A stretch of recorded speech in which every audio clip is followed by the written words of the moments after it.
จำว่า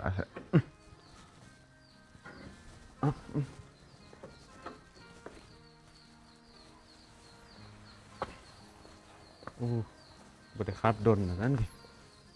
รถคันนี้ที่ตัวสบายดีพี่น้องกับทักทายสบายดีสวัสดี FC สุขุทุกคนเด้อยินดีต้อนรับเข้าสู่2บ่าวทุกคนยินดีพี่น้องกำลังเดี๋ยวจับรถคันนี้เนาะพี่น้องเอ้ยหลังจากมาแต่ไทยก็ฝนตกห้ามเบิดมือเบิดเว้นพี่น้องเอ้ยจนหอดสมือใน5ก็หยุดตกเนาะก็เลยว่าสิเตรียมตัวเริ่มออกเดินทางเนาะพี่น้อง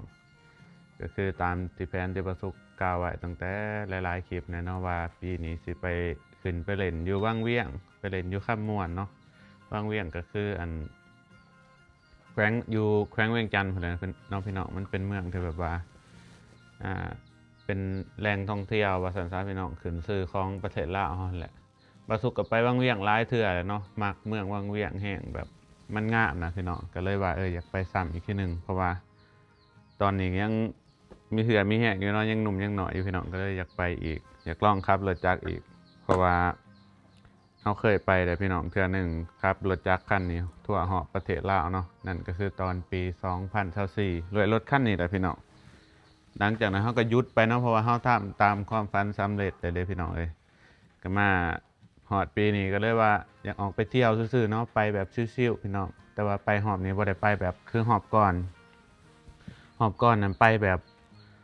อยากไปอีหลีรออยากไปเห็นอยากไปให้มันหอดทุกบ่อนจังซี่นะก็เลยปีนี้ไปแบบชิวๆไปพักผ่อนไปหลิ่นน้ำมู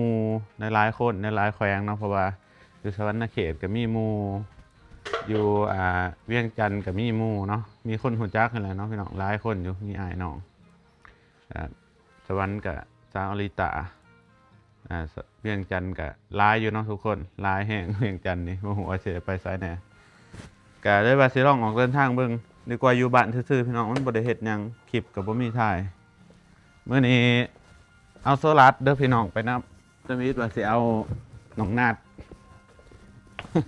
เปลี่ยนไปเปลี่ยนมาอยู่ที่แรกเอาน้องดัดต่อมาว่าสิเอาน้องนาดมาวันนี้เปลี่ยนเป็นน้องรัดขึ้นเพราะว่าสมิธเพิ่นย่านพ่อน้องรัดเพิ่นบ่ให้ไปวันนี้เพิ่นว่าพ่อเพิ่นบ่ให้ก็พ่อเพิ่นให้ไปก็โอเคเอาหมอรัดจะง่ายดีพี่น้องมันถ่ายคลิปเป็นนี่อันเก่าอีเถาแล้วนี่รถคันนี่ก็สิเอารถไปหาเซ็กสุขภาพไปเฮ็ดนั่นเฮ็ดนี้พี่น้องก็สิไปซื้อของแหน่อีหยังแหน่พาสุรัตไปซื้อส่งแหน่จักตัวหนึ่งส่งตัวมีจักโตได้มาเบิ่งมา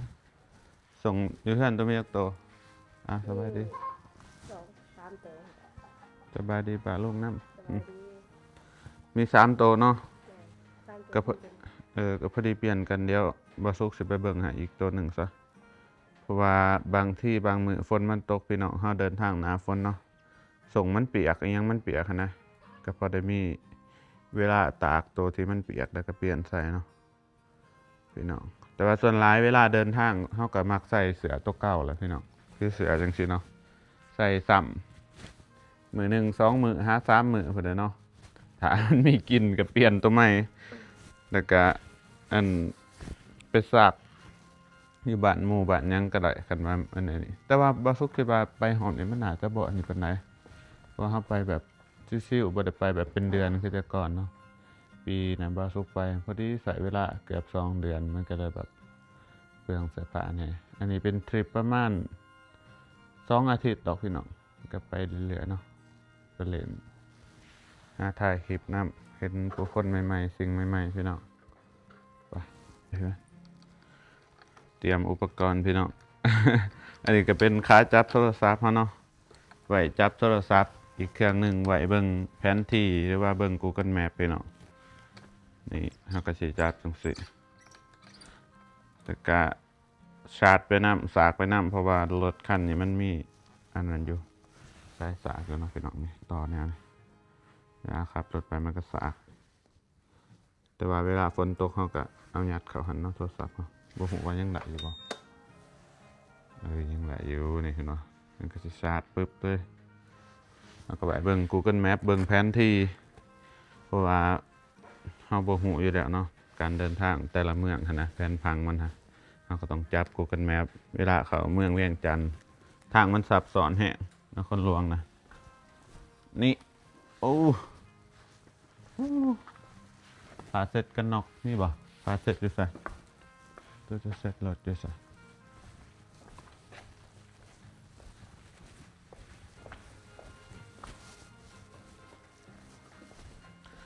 อันนี้เป็นปีนี้เป็นกันนอกใหม่เนาะพี่น้องเปลี่ยนกันนอกปีก่อนนะกันนอกตัวนั้นมันพังแล้วมันกันน้ำบ่ได้ แล้วมันเก่าแห้งเนาะ2 ปี 3 ปี2 ปี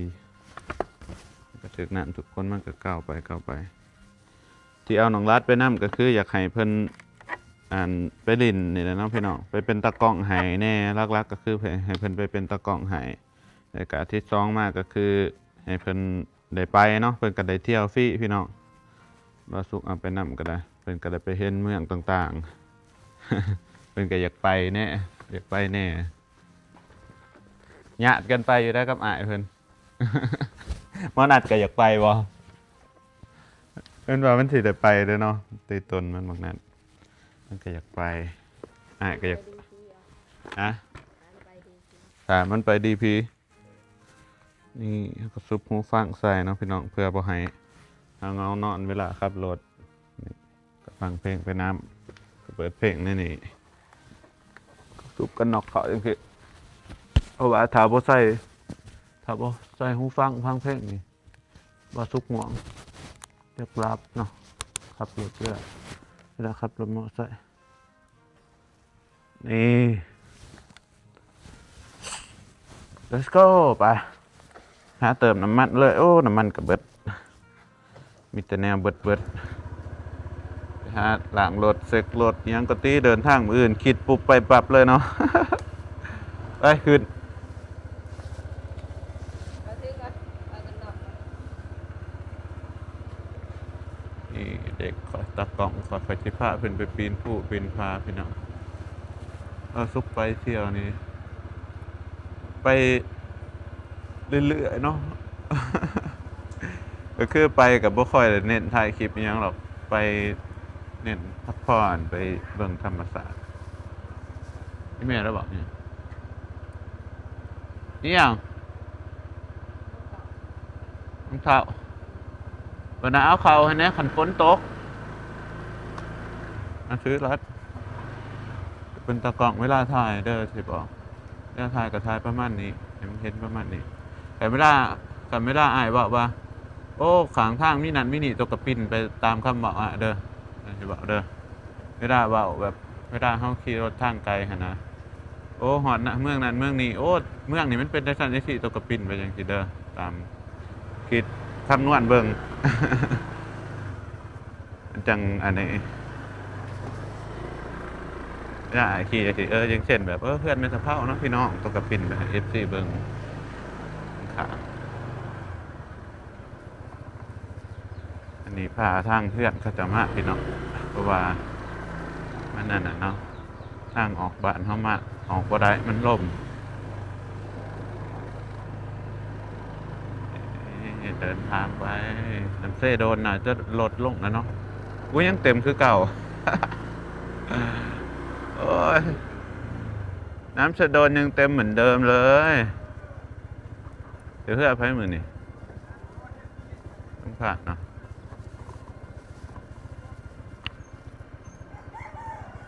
ไปลงตัว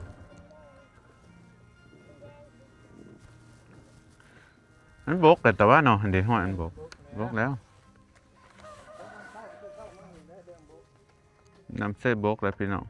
น้ำเส้โดนเขามันลดลงขึ้นได้ที่ปกติเราไปรับมาพ้นมามันก็ขึ้น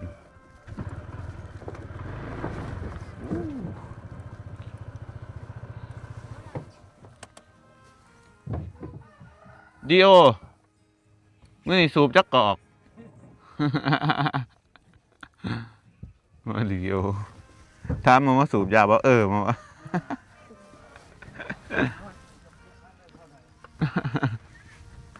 ปอดต้องสิมุ่นแล้วเดียวเว้ย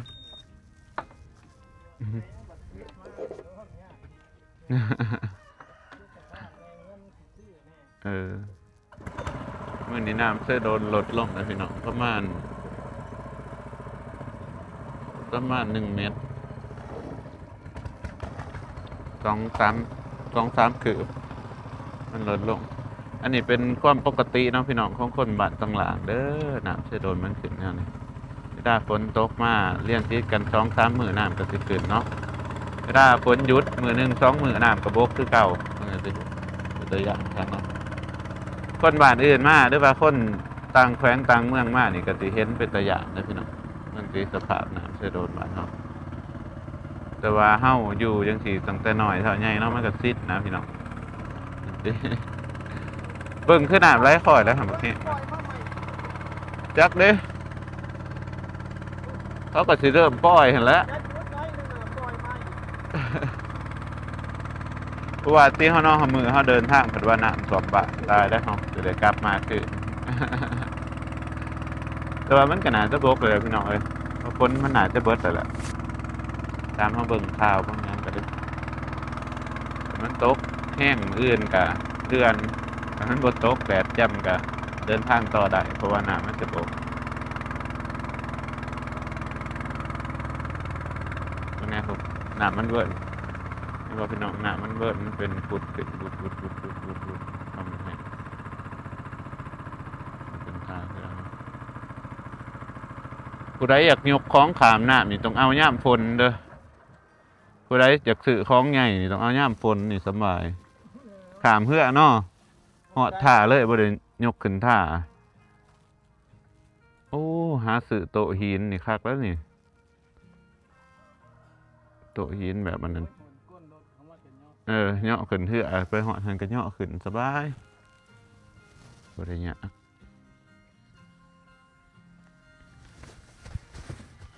ย่ามแรงนี่ซื้อได้ห้าม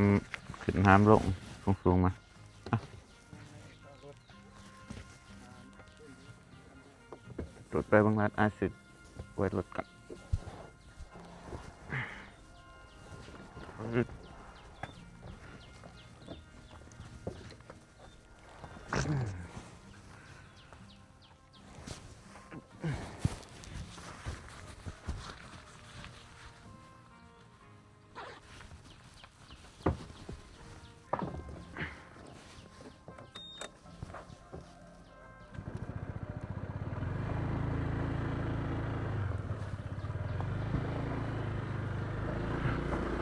น้ำขึ้นเที่ยวสบายไว้น้ำขึ้นเลยไปขึ้น let's go นี่โอ้จะเป็นบ่าวบิ๊กไบค์มาละมือแรกมานอนน้ำอ่ะเด้อซื้อเครื่องมานอนอยู่ผีเดียวสิมีเอาเสื้อผ้าให้น้องแน่นอนทุกคนแต่ก็สิเอากระเป๋าให้ใส่ยืมใส่มีกระเป๋าอยู่บ่ใส่อย่างของมึงเสื้อไม่ใส่กระเป๋าอยู่เพื่อนก็ได้เดี๋ยวสิหากระเป๋าให้น้องใส่ก่อนเนาะทุกคนเพราะว่าเสื้อผ้ามันกระลายเนาะหาพับของ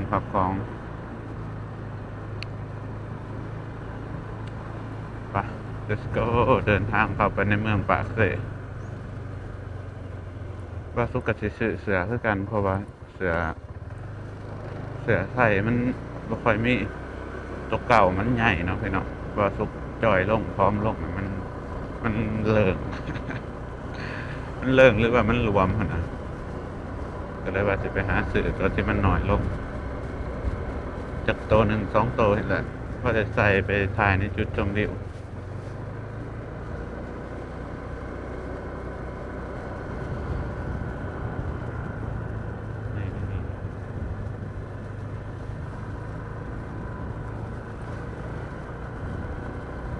ต่างกันแห่งอยู่เนาะ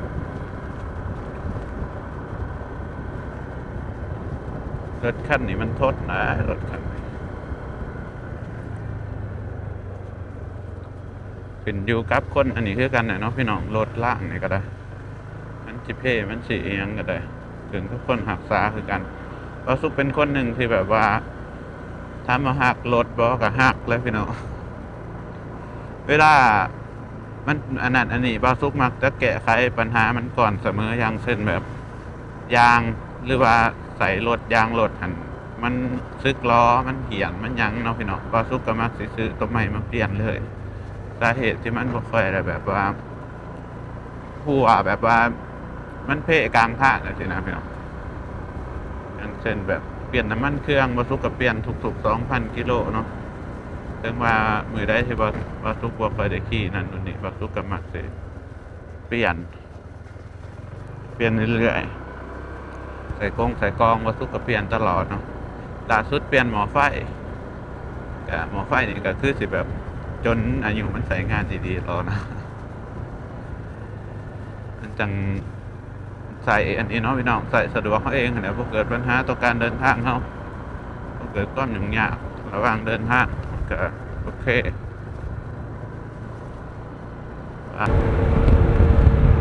ถ่ายเบื้องนี้ก็ได้เอาหอดปากเซ่เนาะพี่น้องแล้วมาเสียเติมน้ำมันกันแล้วเบิ่งว่าน้ำมันดิวล่าราคาเท่าไรมือนี้เนาะพี่น้อง31,580แอดสร้างหรือว่าฟังไทยไปเลย91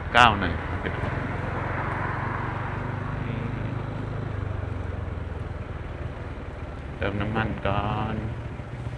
ลิตรมือนี้เท่าไหร่31,000บ่ลงก็ไรพี่ลงให้หยังรถเท่าเติมน้ำมันอยู่เติม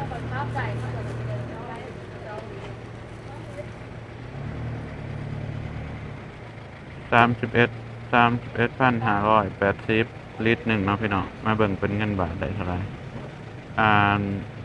เงินบาทตอนนี้นะจะ690เนาะลิตรหนึ่ง45 บาทเนาะพี่น้องตอนเดินทางมาสิเติมไว้กันน้ำมันเบิดอ่ะพ่ออยู่บนนี่พ่ออยู่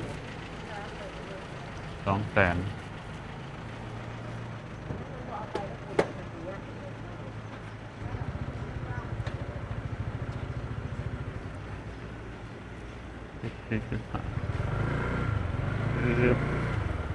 เอาเต็มถังเบิ่งเต็มถังสิเบิดเท่าไหร่ตอนบางปีนะเขาออกทริปนะประมาณลิตรละ22มั้งปีนี้น้ำมันแพงทุกคนมาเบิ่งกันว่าปีนี้สิเบิดน้ำมันเท่าไหร่ปิติถ่ายปิติเบิ่งปิติวิสิบถ่ายยังกดก็อยู่ประเด็นการน้ำมันนี่เนาะพอเสยยังขายอยู่ตอนต้นปีแพง2,000,3,000 3,000 กีบใช่เ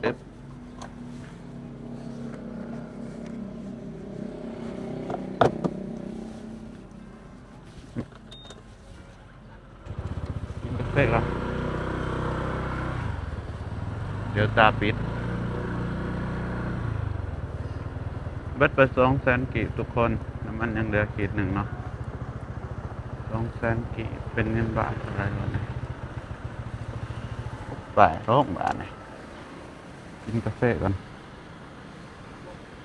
หอนเนาะ หอนเป็นหอน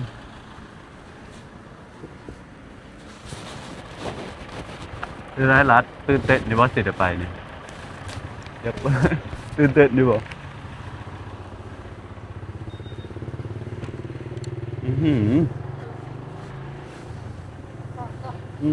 หอนได้เว้ย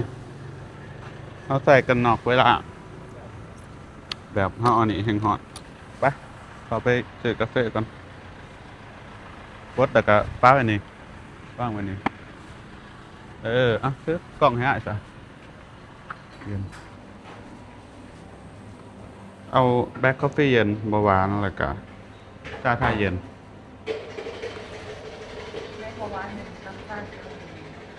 ถ้าใช่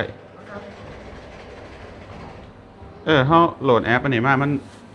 มีสะสมคะแนนมันบ่อืมอือฮึ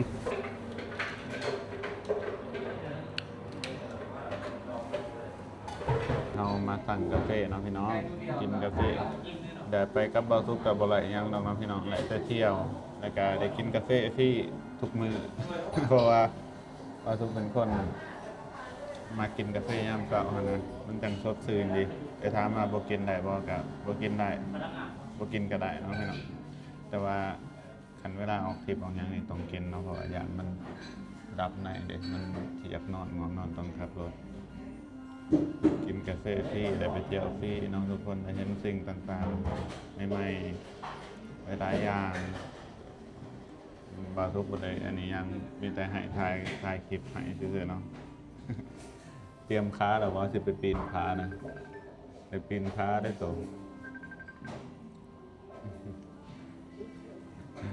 ถ้าทุกคนเดียวคลิปนี้ก็จะเบิดเพียงเท่านี้เนาะเดี๋ยวเราจะพาน้องรัดไปหาซื้อส่ง กับว่าสุกกะสิไปตัดผมเลยสูงแล้วเมื่อยแน่นอนเดี๋ยวพาไล่ไปตัดผมอีกเทื่อหนึ่ง จนผมยาวเนาะถ้ามีปฏิออกตอนทริปตอนนั้นไปตัดผมแล้วก็ไปซื้อส่งแล้วก็ว่าสุกก็จะไปซื้อเสื้อน้ำ2 โตวแม่นบ่นี่แต่กันนอกเขาเปียกแล้วฮะเดี๋ยวกันนอกเขามาไปยังไปเอาได้ไปทีเดียว